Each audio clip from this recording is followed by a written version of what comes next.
진행하도록 할게요. 자, 이 시간에는 344번째예요. 의팔읍자 살펴봐야 돼요. 의팔읍자의 읍자가 내냐 한자로서 이 글자예요.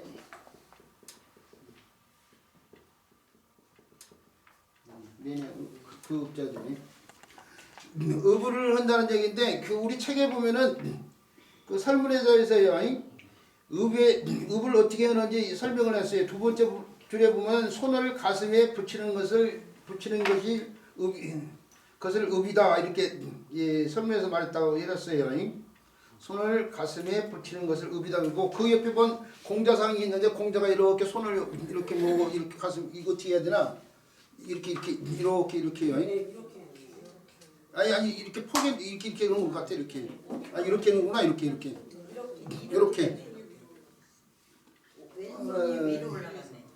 아니야 이렇게 있는 것 같아 이렇게 하고 있는 것 같아. 남자 여우니까 이렇게 하는 것 같아 이렇게. 남자가 손이 좌측에 위로 올라옵니다. 그렇죠. 남자 여우니까 이렇게 하고 있는 것 같아. 몰라요. 하여튼 잘 복사를 해놔가지고 잘 안 나오는데 그거 저 공자상에 있는 그 포즈를 그대로 하고 싶은데 조금씩 좀 다르겠죠. 조금씩 다른데 우리 저 사극 같은 데 보면 또 이렇게 해도 오고 뭐 그러더라고. 이렇게 오고 이렇게 모으고 뭐 이런 식으로 해요. 자 어쨌든 간에 두 손을 가슴에다 모으는 것이 읍하다는 것이라는 걸 알아두면 돼요. 그래서 글자 속에 손과 관련된 제방변이 달라붙어 있고 그다음 음역 글자죠. 나머지 글자는 일단 손수자가 바뀐 글자 아니에요? 제방변 손수자예요.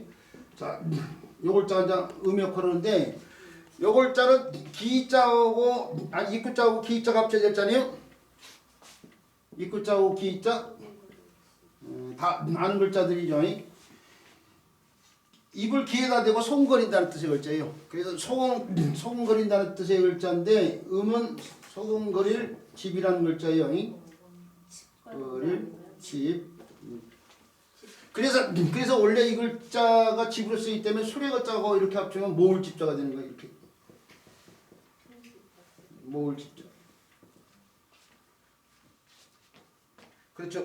편집을 때 편집부문 할 때 쓰 편집부장모 할 때 쓴 글자예요. 수집이라든지 뭐 특집 뭐 이럴 때도 이 글자를 갖다 쓰는데요. 그런데 수레에다가 여러 짐을 모아가지고 수레에 싣는 상황을 데 있어요. 수레 글자가 달라붙어가지고 여러 짐을 모아가지고 수레에 싣는 상황을 내서 모으다는 뜻이고, 자 소금거리 집자가 음역을 해서 그대로 집이죠. 자 그런데 요 글자에서는 집자가 집이 뭐 10이 될 수도 있고 12, 2이 될 수도 있잖아. 우리 과일이라고 온 것처럼요. 입이 읍까지 온 거죠. 그러니까요.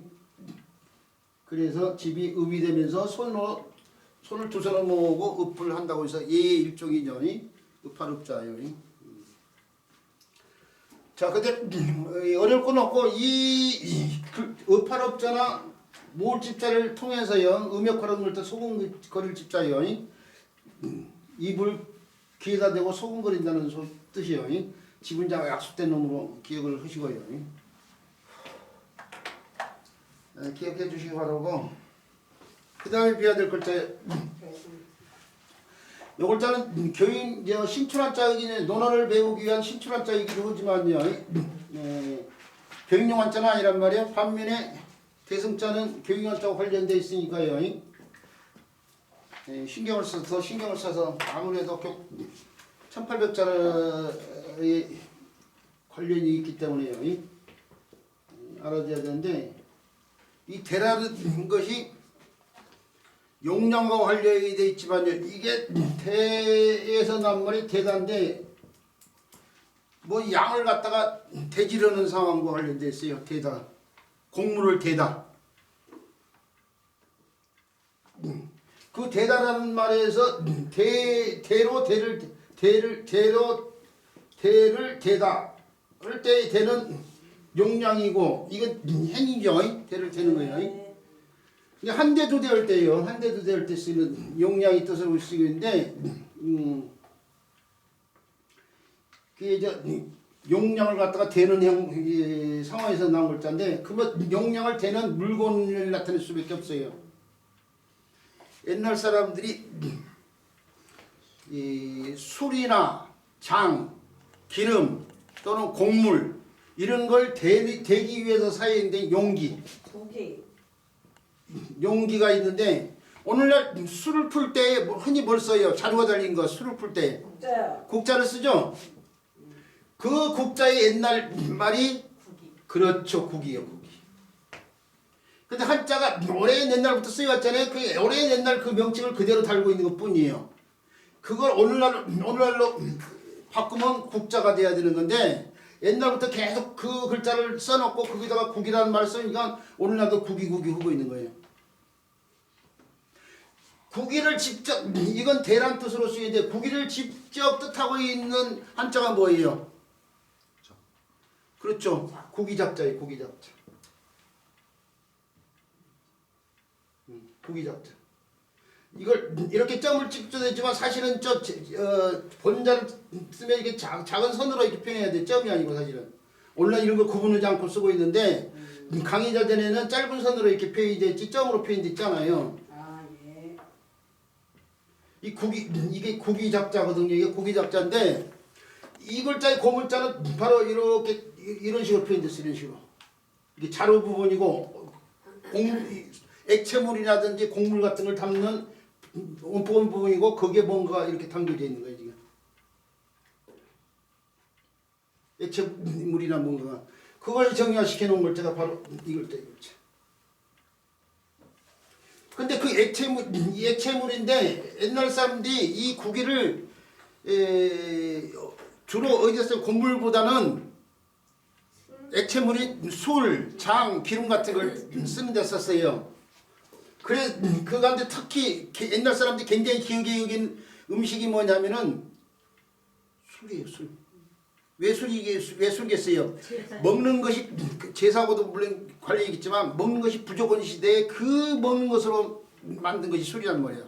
그 먹는 걸 아껴서 먹는 것이 굉장히 중요해. 그런데 그 중요한 걸로 만든 것이 술이란 말이에요. 그리고 관음상대에 빠지지 않는 게 술이잖아요. 우리 선생님이 얘기한 것처럼 관례, 혼례, 상례, 제례 다 빠지지 않는 게 술이란 말이에요. 중요한 의식과 관련돼 빠지지 않는 게. 그래서 이게 국이로서 술 같은 걸 뜬다는 뜻의 동사형태도 쓸 거 아니에요. 그러죠? 동사형태에서 나오는데 술 같은 걸 뜬다고 했으니까 그래서 거기서 분화되어 나온 글자가 바로 이 글자예요. 잔지라는 글자. 원래 이 글자가 국이로 잔지라고 잔지라는 뜻이 있는 거야 지금 이게. 이 잔지라는 것이 되는 거예요 지금. 근데 이게 그 용기의 뜻으로 쓰이니까 그걸 사용하는 행위와 관련되는 글자는 다시 수를 붙여가지고 이렇게 쓰고 있는데 여기서 분화되어 나온 글자야. 대작한다. 뭐 작부, 작침이성 뭐 그럴 때 쓰는 작자들. 잔지락자자 또는 뭐에 술다를 잡기라고 우리 선생님이 한 번 얘기한대요. 술다를 잡자.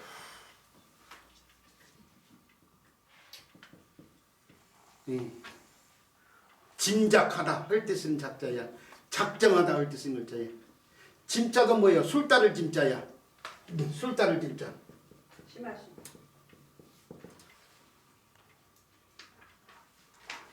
이게 술다를 짐자인데 이 글자도 술과 밀접한 관련이 있어.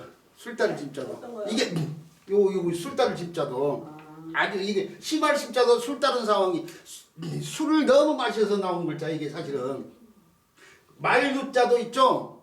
술과 관련돼 있어. 이게 또 국이와 관련돼 있어 사실은. 이것도 말두자도 국이와 관련돼 있어요. 옛날 술병 가운데 오늘날 술병은 옛날 큰 술병이 있어. 이걸 뭐라고 그래? 대두병이라고. 대두병. 한대들이 병. 대두병. 대두병. 그럴 때 대두병을 뜻은 글자예요. 한대병. 아 저기 큰 거 있잖아요. 말대인가 대병.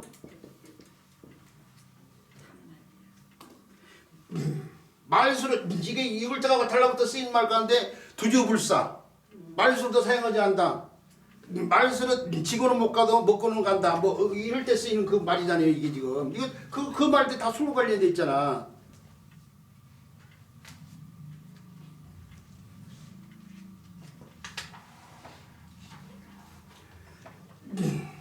그런데 요 형태에서 이 구기잡자가 나오지만은 요 형태를 약간 변형시켜서 있죠. 변형시켜서 요게 자루를 갖다가 이렇게 이게 술 닿는 부위를 갖다가 위로 이렇게 펴는 거예요. 자루를 갖다가 이렇게 펴는 글자 이렇게 펴는 글자인데 술단지가 있으면은 술단지에서 이게 푸는 거잖아. 구기가 국자잖아 지금. 국자잖아요. 이기다 술 푸고 이기다 걸쳐 놓으면은 이게 국자가 이 술통 속에 빠질 수가 있어. 빠질 수가 있으니까 옛날 구기를 보면은 여기 자루 부분이 이렇게 해가지고 이렇게 해서 요 튀어나온 부분이 여기 딱 걸치는 거야. 이게 자루가 이렇게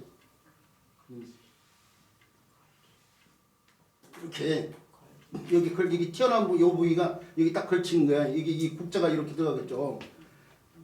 그런 형태를 나타내서 여기 이렇게 해가지고 이렇게 표현되기도 한다고. 이해가 하죠? 네. 이렇게요. 여기서 나온 글자가 바로 이 글자예요. 사실은 이게 국이요. 국이 이것도 국이요. 국이를 달리 표현한 건데 그래서 이것도 국이두자예요. 원래 국이두자. 그리고 그 가운데 이 가운데 여기는 여기 아까 액체물이 이게 담겨져 있으면 나타냈죠. 이게 구기잡자예요. 여기요. 그러죠? 액체물이 담겨져 있죠. 여기도 액체물이 이렇게 담겨져 있어. 액체물이 담겨 있어. 그걸 갖다가 이런 식으로 표현했어. 이런 식으로 표현하고 그것이 이것이 나중에 선으로 이렇게 바뀌어. 선으로 이렇게 바뀌어 가지고 그것이 자루 부분하고 요 부분이요. 요 부분이요. 이렇게 되는 거죠. 요 선으로 이렇게 좀 나온 상태에서 요것하고 연결돼가 이렇게 되고 요 얘를 이렇게 이제 좀 유리한 형태로인데 요 글자가 그러니까 요 글자 사실은 소전의 형태예요. 말두자의 소전 형태인데 이제 여기서 또 나온 글자 가운데 하나가 바로 이 글자예요. 우리 책에 보면 소전에 승자를 이렇게 썼잖아요 지금. 그러니까 요것이 좀 유리한 형태로 이런 식으로 생각해야 돼. 요거 자료 부분 이거요. 원법 들어간 뭐 수리 단계인데 요 밑에서 이런 글자가 나오고 그다음에 요것이 이렇게 넣겠다고 생각해야 돼. 좀 선까지 좀 들어가야 되는 것 같아 좀.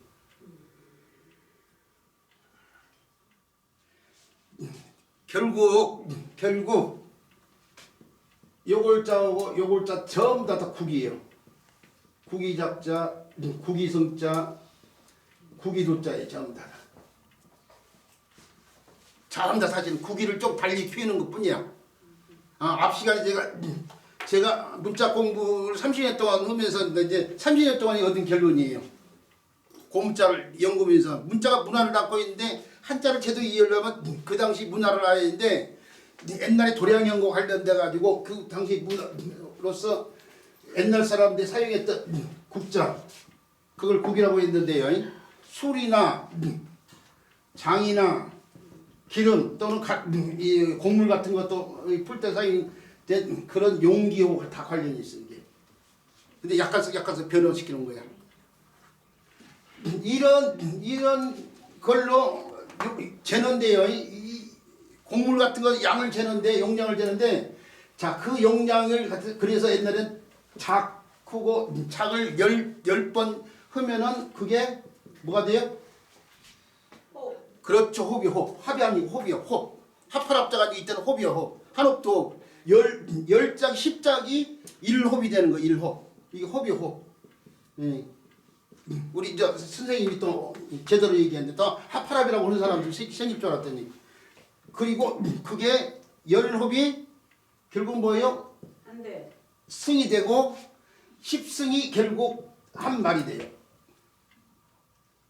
그러니까 국위를 나타내는 글자가 결국은 용량과 관련된 단위로도 연결되면서 그 가운데 이것은 국위성인데 용량과 관련돼서 대승, 대란 뜻으로 쓰이고 이것은 국위두인데 말 관련된 말두자로 이게 쓰이고 있는 거예요.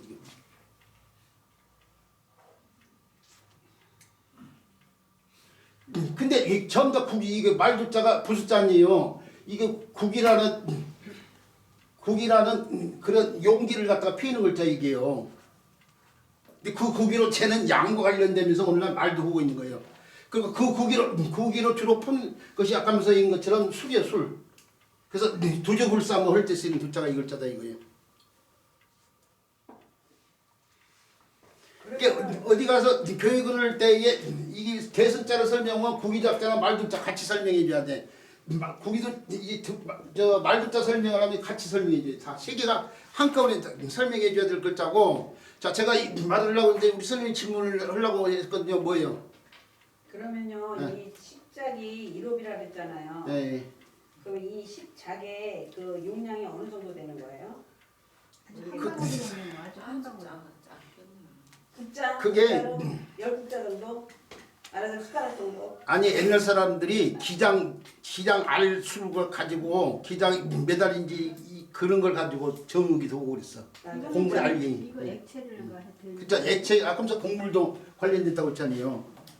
옛날 사람들이 용량을 만들 때에 기장알 우리 저거 금도 캐럿이라는 것이 저 열매 알과 관련돼 있거든요. 열매 알 크기와 관련돼 가지고 캐럿이라는 열매가 있어. 그래서 그 열매 크기하고 똑같은 크기를 놓고 1캐럿이라고 하거든. 그런 것처럼 옛날 사람들이 도량이 정해지지 않는 시절에는 곡물의 알갱이로서 도량의 크기를 용량을 정했어요. 이제 그것과 관련이 돼 있을 거예요 아마. 네. 한번 제가 찾아볼게요. 네. 안 되면 다시 문자 드릴게요. 자, 그래서요 그렇게 해서 원래 크기를 만들어 놓고 그 크기를 기준으로 해서 10배가 되면 호흡, 그 10배가 되면 성, 그거에 10배가 되면 두 하는 식으로 얘기했는데 원래 요 세 개는 요것도 그릇 관련돼 있잖아요 원래. 예, 합합이랑 그릇 관련돼 있는데 호전하면서 합하다 또는 호흡으로 쓰이니까 그릇 관련된 글자를 한 번 더 붙여서 이렇게 쓰고 있잖아요. 근데 요 세 개 글자만큼은 국이에서 나온 글자예요. 국이.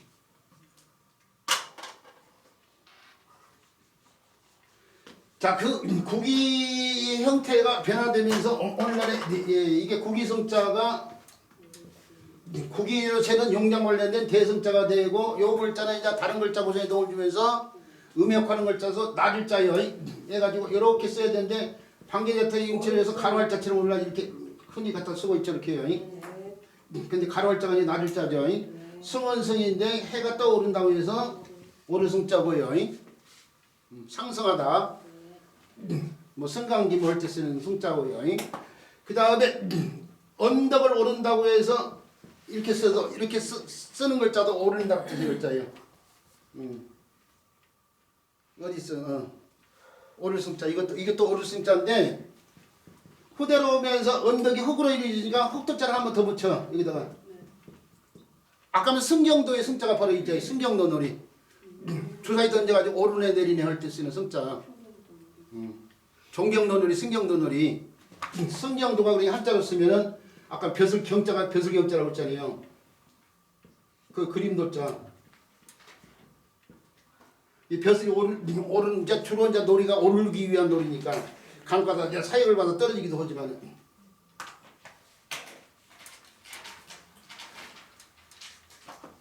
자.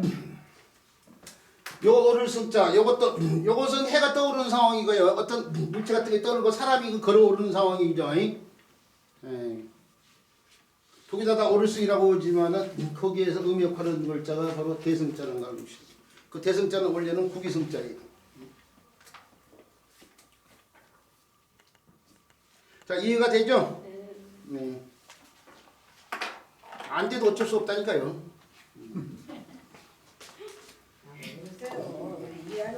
아니 이 정도까지 설명해도 모르는데 어쩔 수 없는 거니까. 그 다음에 배워야 될 글자예요. 그 다음에 배워야 될 글자는 아리아자예요. 아리아자 뭐 다 알고 계시죠? 아니요 모르는데요. 예, 알고 계시니까 그냥 넘어가려고 했는데 또 모르나요? 그래 그냥 넘어갈 줄 알고 또 모른다고 하시네. 네. 네. 아래 하자는 어떤 기준이 된 선 아래에 작은 선을 갖다 붙여가지고 그 아래를 갖다 기준이 된 선 아래에다가 작은 선 하나를 붙여서 그 기준이 된 선 아래를 나타내면서 원래 고문자가 이렇게 표현됐어요. 각골문에 이렇게 그다음 네, 아래 짧은 기준선 아래 짧은 선을 넣어서요. 그래서 아래라는 말 자체가 추상적인 뜻이니까 고민이 됐을 거 아니에요. 옛날 사람들 아래를 어떻게 표현했는데 기준선 밑에다 작은 걸 하나 표현해서 그 아래를 나타내고 이게 합당하고 있구나 그렇게 생각했던 거죠. 근데 문제가 옛날에 서사도구가 발달되지 않았어요. 쓰는 도구나 또는 쓰여지는 뭐 오늘날은 좋은 편에다가 좋은 종이에다 쓰니까 문제가 안 되지만 옛날에는 주간에다가 써야 되고 또는 뭐 세부치 같은 데 쓰니까 선명하게 햇들이 드러나지 않을 수가 있어요. 그러니까 이렇게 써놓으면 같이 돼서가 뭐냐 두이자로도 보는 사람. 두이자는 이렇게 표현했어요 옛날. 처음에는 이렇게 위아래 두 선이 거의 같은 크기로 표현되다가 나중에 글자에 그러니까 관계자 형태에서 밑변이 넓어야 안정적인 형태니까 다 밑변이 넓은 형태로 이렇게 썼잖아요. 두이자는 이렇게 해서 오늘날 이렇게 쓰고 있는데 처음에 이렇게 썼는데 요 여기나 이렇게 표현된 여기나 이렇게 표현된 거의 구분이 안 되는 상황이란 말이에요. 그러니까 두이자하고 구분을 해야 될 필요성이 생기잖아요. 그러죠?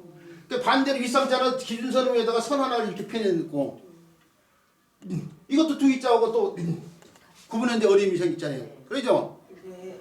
그래서 구분을 하기 위해서 점이 구속자가 원래 이게 구속자였는데 임금함자하고 구분을 위해서 점이 달라붙은 것처럼 이게 점을 사용했지만 선이 추가됐어. 이것은 선이 추가돼 같은 방향으로 추가될 수가 없어.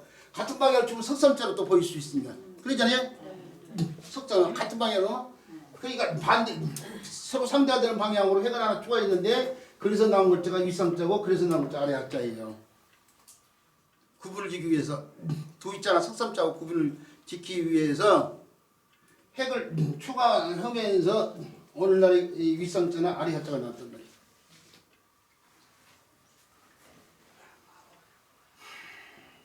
자,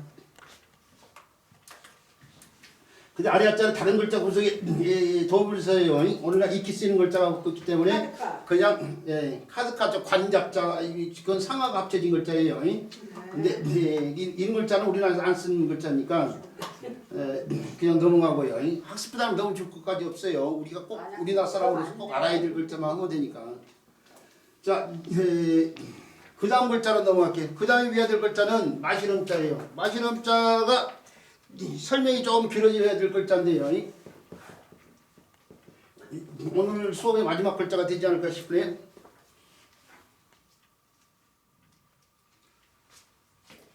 잘 알아두셔야 돼요. 마시름자 잘 알아둬야 되는 글자인데 설명을 제대로 하기 위해서 잘 알아야 되는데 요 글자를 제대로 설명하려면 요 글자 본자를 알고 있어야 돼요. 이 글자가 오늘날 밥식자하고 하품음자가 달라붙었다고 생각하는데 아마 대한민국에 이 글자 분석할 때 이 두 글자가 밥식자하고 하품음자가 달라붙다고 설명한 사람들이 100명 가운데 1000명 가운데 999명이고 한 명만 달리 얘기했는데 그 한 명이 김종익이야.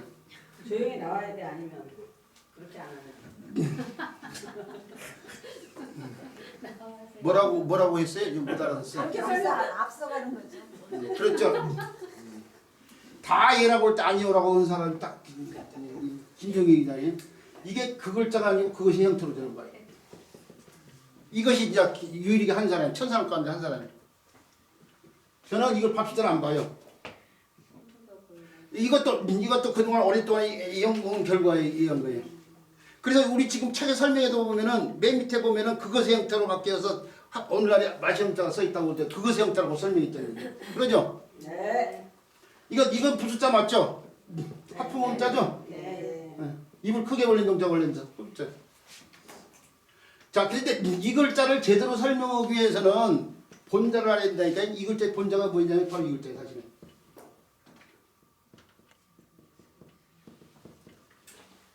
본자가 이 글자예요.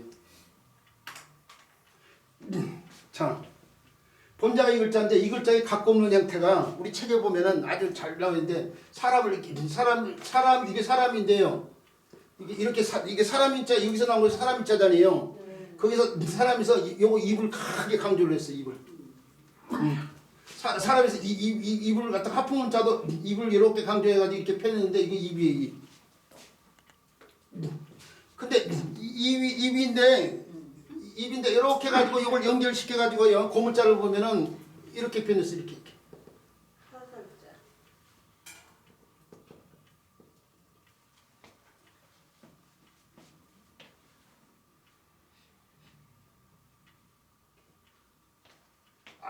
죄송합니다. 지금 잘못 설명하고 있었네.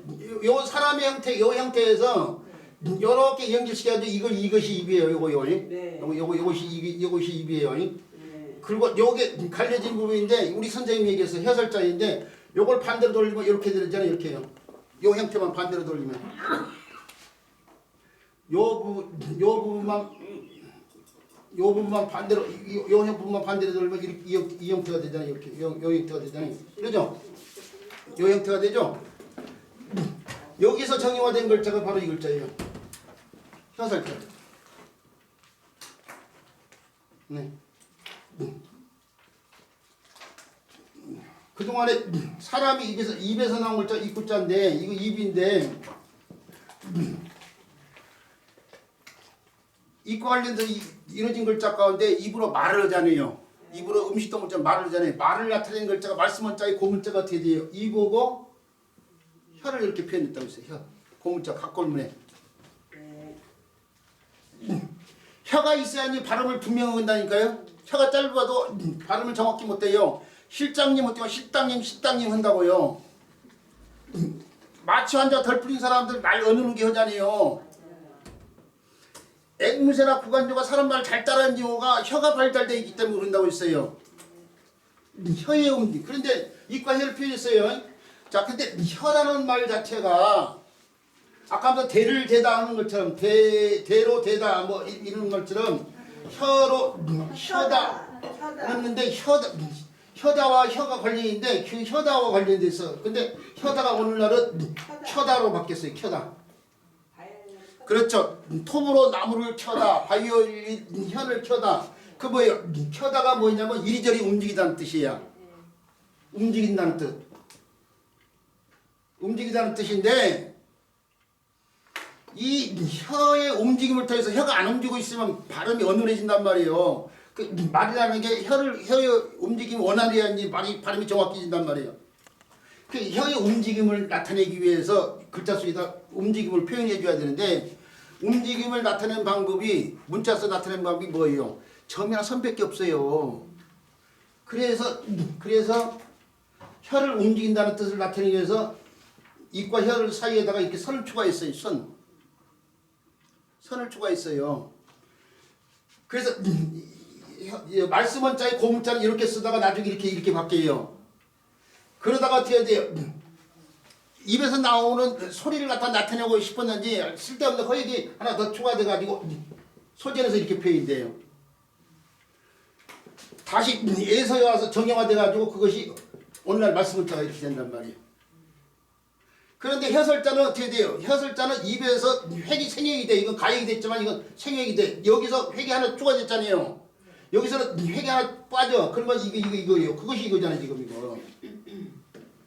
거기서 나온 글자 혀설자. 그래서 이게 말씀, 허공 이걸 혀설이지만은 이게 혀설자가 뭐예요? 말씀이란 뜻이 있잖아요. 장광설을 들어놓다고 할 때 쓰는 설자가 혀설자인데 길고 넓은 혀가 아니고 길고 넓게 얘기한다 이거예요. 살전을 벌인다고 할 때 쓰는 설자의 설자인데 혀싸움이 아니잖아. 뭐 키 쓰고 있나? 디케 쓰고 있나? 말싸움이잖아요. 혀설. 그러니까 이것도 말씀이란 뜻인데 이것과 서로 관련이 있는데 이 혀설자가 바로 이 말씀원자의 생략된 형태에서 나온 글자예요. 오늘날 말씀원자 시중에 나와 있는 한자책들 들어요. 말씀원자가 뭐 입에 악기를 물고 있는데 이상한 소리 하는 사람들 많아. 썩을 놈 새끼들. 그리고 이 속에 이 말씀원자의 소전 형태에다가 입속에 소리가 담겨 있으면 갖다가 표현은 이 글자에서 나온 글자 소리음자라고 소리음자. 그래서 소리음자가 이거 소리음자가 소리도 말씀의 뜻이 있잖아요. 누군가 죽었다는 말이 뭐예요? 부음이잖아, 부음. 소시.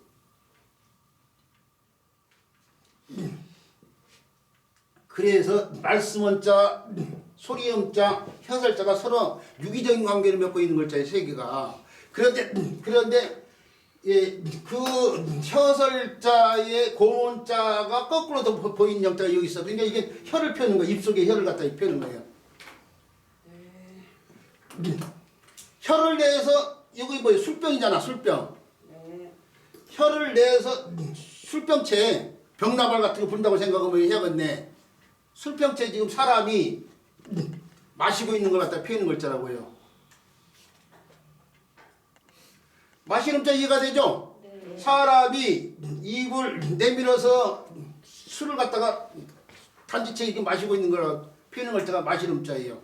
자, 그런데 이게 호대로 오면서 입으로요, 혀를 갖다가 이렇게 펴있는데 혀 대신에 입에 이제 막 뭔가를 머금으려고 하는 상황. 이제 막 머금으려고 하는 상황이 입에 막 머금으려고 하는 음식물을 한 선으로 이렇게 표현했어요. 이렇게. 이제 막 머금으려고 하는 음식을 한 선으로 표현해서 혀냐고 이게 막 먹으려는 음식이에요. 자, 여기서 나오는 글자가 호대로면서 이렇게 표현돼요. 이렇게. 그렇죠.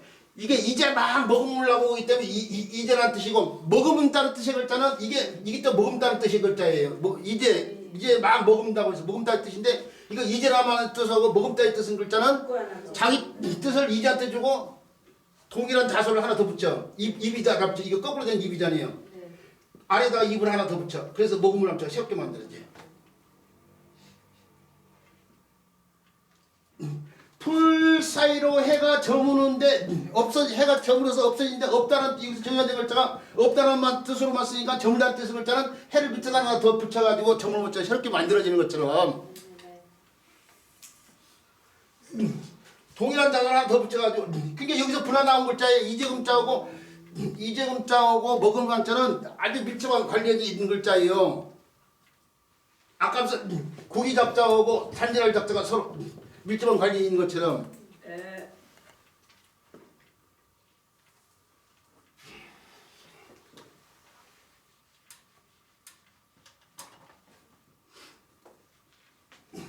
바로 요 글자가 그래서 이제 막 술을 먹은 모양을 나타내기 때문에 오늘날 이렇게 바뀌어요. 요거 술을 먹는 걸 갖다가 이렇게 펴놓고 이제금자로 이렇게 펴놓고 술병을 그대로 표현하고 그다음 사람이 입을 크게 벌려서 마신다고 사품문자를 이렇게 표현해가지고 이 글자 이 고자를 이렇게 원래는 이게 본자예요. 고자이면서 본자. 원래 이렇게 쓰고 있지만 이렇게 쓰고 있다고 옛날에 이렇게 썼다고요. 네. 소전자형만 보더라도 소전자형 보세요. 소전자형 이렇게 쓰고 있어요. 지금 이 형태. 네, 맞습니다. 소전자형 그대로 정형화시키면 이 형태가 된다고요. 요 글자가 원래 마시름자라고. 자, 그런데 문제가 사람들이 글을 쓰는 사람들이 글을 쓸 때에 편안함을 추구하게 돼 있어요, 안 있어요? 사람의 본능이라는 게 글씨를 쓰다 보면은 빨리 쓰고 싶고 편안하게 쓰고 싶고 보기 좋게 쓰고 싶은 욕구가 반영이 돼. 글자 속에도 반영될 수밖에 없어. 글자를 보면 오른쪽은 간단한데 왼쪽이 복잡하잖아. 그게 밸런스가 안 맞잖아.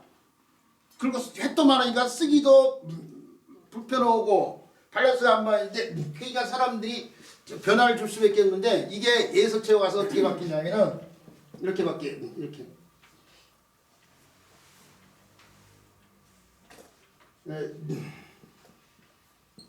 이런 식으로 바뀌어요. 이 근문의 형태가 이런 식으로 쓰이거든. 이런 식으로. 그것이 오늘날 글자 정의되어 있잖아요. 그 핵을 갖다가 핵을 살리면서 여기 술병 모양을 이렇게 표현했다. 이렇게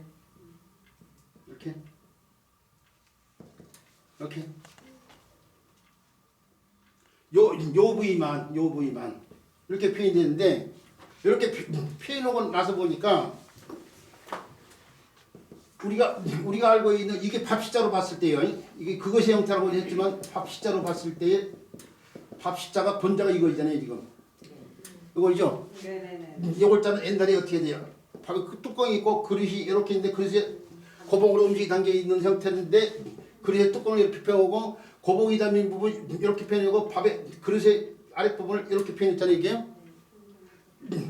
자, 요 글자에서 요 글자에서 요 같은 색이네. 요 해고고요. 이재금 요 이재금의 형태 요 부분에서 끊다고 생각해요. 요 해고 요 것을 갖다가 흰벽자처럼 이렇게 본 거예요.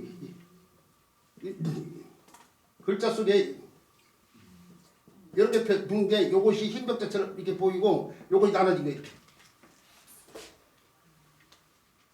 요 핵이 이렇게. 요것이 바로 이렇게 보이잖아요. 이렇게. 지금 글자 핵에서 지금 빨갛게 된 부분을 갖다가 이렇게 볼 수도 있잖아요. 이렇게. 그거 요 형태죠. 그러니까 요 글자를 갖다가 후대에 이렇게 표현하면서요.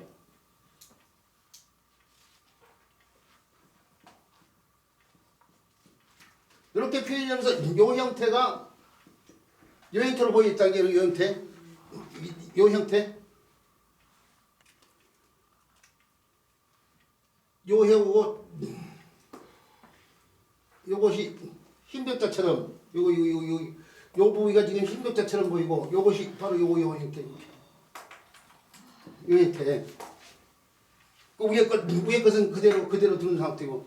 그러니까 요 형태가 요 형태로 와변이 된 거예요 지금. 그것이 하품음자, 마실음자에 그것으로 연결된 거예요 지금. 그러니까 요 글자를 밥시자로, 요 글자를 그냥 밥시자로 바꾼 것이 아니고 요것이 요 형태로 쓰이다가 그것이 밥시자 형태로 쓰인 것뿐이야. 밥시자가 아니고. 변화되는 과정을 보면은 근데 사람들이 지금 설명한 거에 그래서 요 형태를 밥시자로 바꿨다는 얘기가 되는 거예요 지금. 이걸 식자로 설명하는 순간 식자로 설명해 버리면은 요 글자를 밥시자로 바꿨다는 얘기인데 제가 봤을 때는 요 형태가 옛날에 이렇게 변화되는 과정을 겪고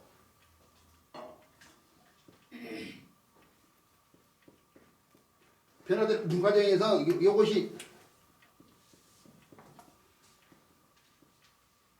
밥시자 밑에 형태처럼 이렇게 쓰인다 보니까 그것처럼 쓰인 것이지 밥시자처럼 쓰인 것이지 밥시자가 아니다 이거예요. 고문자의 변화된 과정을 보면은 그게 충분한 개연성을 갖고 있다 이거예요. 이 글자를 이해하는데 그래서 저는 이걸 밥시자라고 하지 않고 그것의 형태로.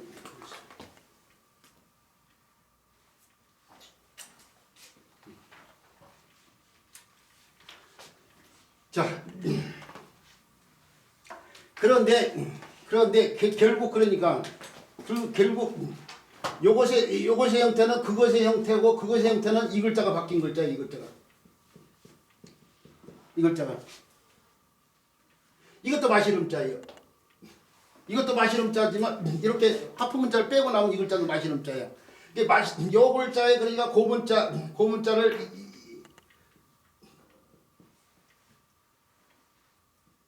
이렇게 표현하면서 요 부분이 토대로면서 이렇게 되고 위에 부분은 그대로 이렇게 되는데 그게 이제 오늘날 결국 밥시자처럼 이렇게 쓰이는데 이렇게 쓰이는데 거기에 이제 여기에 이제 합부문자를 그대로 여기 합부문자를 더 붙여서 오늘날 이렇게 쓰이고 있다는 얘기 아니에요 지금. 이것이 이렇게 바뀌어서 그런데 요 글자가 비록 여기서 바뀌었지만 이 글자의 음역하는 글자는 분명히 이재금자라는 거예요. 이재금자. 이렇게만 쓰이는 글자에 의해서 술을 마시는데 이제 금자가 마시는 상황 관련돼 있죠. 음에도 영향을 주기 때문에 금이 음이 되면서 술을 마시는 거죠. 마시는 자. 결국 이 글자가